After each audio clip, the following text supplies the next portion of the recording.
We're now being joined by Mr. Mohammad Bharoon, live from Bonn, Germany. Mr. Bharoon is the Director General of the Dubai Public Policy Research Center. Thank you so much for joining us, sir. Good morning. Thank you very much for having me. Now, sir, my first question to you. Israel's defense minister has told troops that a call for ground offensive may come soon, as I mentioned earlier. What's your take on this? What do you think would be the practical implications of a ground offensive in this war? Well, the Israeli Defense Army has got their own plans and they have announced objectives. However, Gaza being an extremely dense city, possibly 3 times denser than Washington, D.C., this will not be without a very, very high cost on civilians.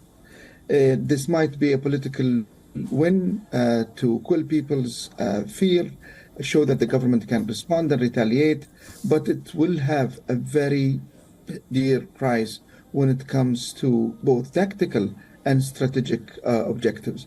Tactically, this is going to be a major urban warfare.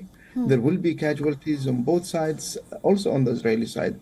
Strategically, Hamas is winning legitimacy it has lost for a long time, because people now do not distinguish between Hamas and the Palestinians.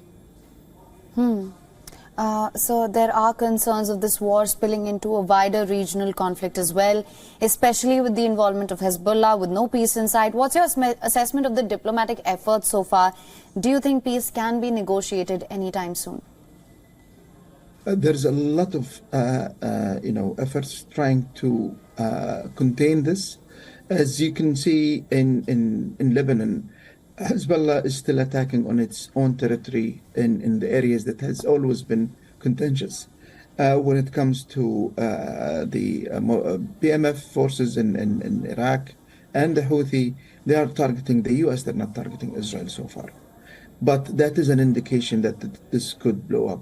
And I think a major indicator or what could change the direction of the compass is the amount of civilian casualties in a ground offensive.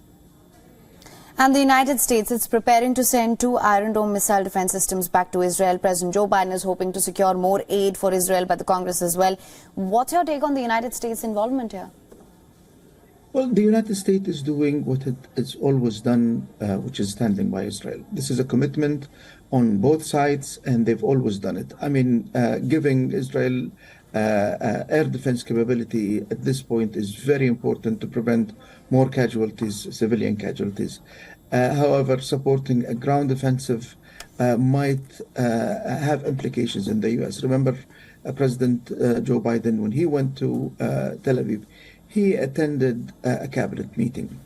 And I think if there are a lot of casualties, there might be people who will circle back and say, the U.S. is responsible for this. They were in the decision making. They were providing, weapons and weapon systems to Israel to support the ground offensive. This will bring us back to the time when people, during the Iraq War, have seen the U.S. as, a disruptive actor in the region.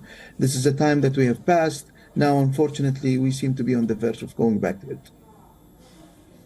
All right. Mr. Bharoon, thank you so much for joining us on the show with your perspective on this. Thank you very much.